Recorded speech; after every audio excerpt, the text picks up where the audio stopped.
Hello friends! Today I am going to show you the recipe of Masala Idli. So let's start.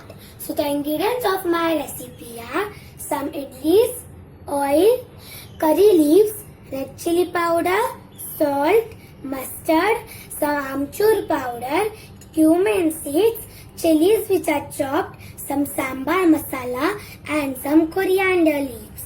So let's start. Now in a plate, take one idli and cut it into slices.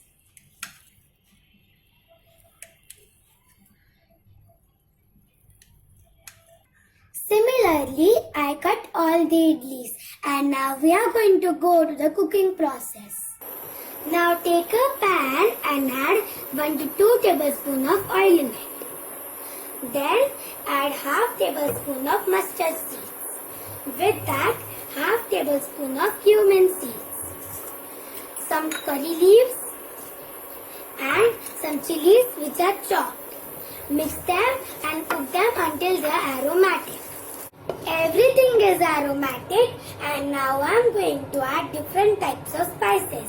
So first, salt as per taste, sambar masala half tablespoon, amchur powder half tablespoon, red chili powder as per taste and some coriander leaves. Mix them and let the spices cook. The spices have cooked and now I am going to add the chopped idli in it. Mix them and coat the idli with the masalas.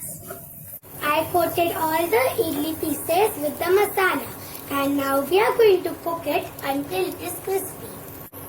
The idlis have cooked and they are crispy and now I am going to transfer them into a plate. I transferred it into this plate and now I am going to garnish it with some coriander leaves. So this is my delicious and tasty masala idli recipe. Give this recipe a try and enjoy.